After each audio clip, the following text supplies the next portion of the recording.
महाप्रतापी थे।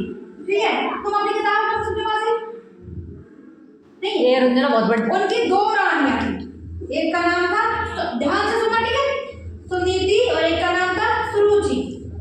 और उन दोनों के एक पुत्र था।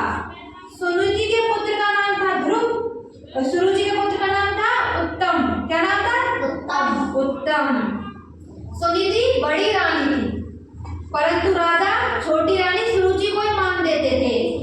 सुरुचि जैसा कहती राजा वैसा ही करते। बाद में बैठो। राज्य के सभी लोग सुरुचि का ही आदर करते थे, छोटी रानी का ही आदर करते थे राज्य के सभी लोग। सुनीति को कोई नहीं पूछता था। सुनीति ने अपने पुत्र ध्रुव के साथ महल में अकेली रहती थी।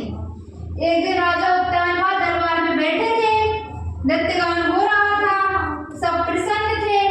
राजकुमार उत्तम राजा की गोद में बैठा खेल रहा था। इतने में खेलते खेलते ध्रुव भी वहां पहुंचा और पिता की गोद में उत्तम को खेलता देख उनकी भी गोद में बैठने की इच्छा हुई। वह दौड़ता हुआ गया और राजा की गोद में चढ़ बैठा। पास ही खड़ी रानी सुरुचि को यह अच्छा नहीं लगा। उसने ध्रुव को राजा की गोद से उतार दिया। ध्रुव को उठाते हुए बोली, तुम यहाँ नहीं बैठ सकते, तुम्हारा यहाँ कोई अधिकार नहीं है। ध्रुव जिद करने लगा। सुरुचि बालक के भोलेपन पर क्रूरता से हंसी और बोली, तू मेरा पुत्र बनकर आता तो यहाँ बैठता, अपने पिता का प्रेम पाने के लिए तुझे दूसरा जन्म लेना पड़ेगा। ध्रुव तू जंगल में जा और भगवान का भजन कर। भारी सभा में ध्रुव को अपमान सहन नहीं हुआ। वह चुपचाप वहां से बाहर आया और दौड़ता हुआ माँ के पास गया और उनकी गोद में मुंह छिपाकर रोने लगा। सुनीति घबरा गई। ध्रुव कुछ नहीं बोला, सिसक सिसक कर रोता ही रहा।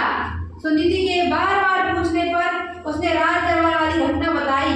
सुनीति की आंखों में सीधी बैठ सीधी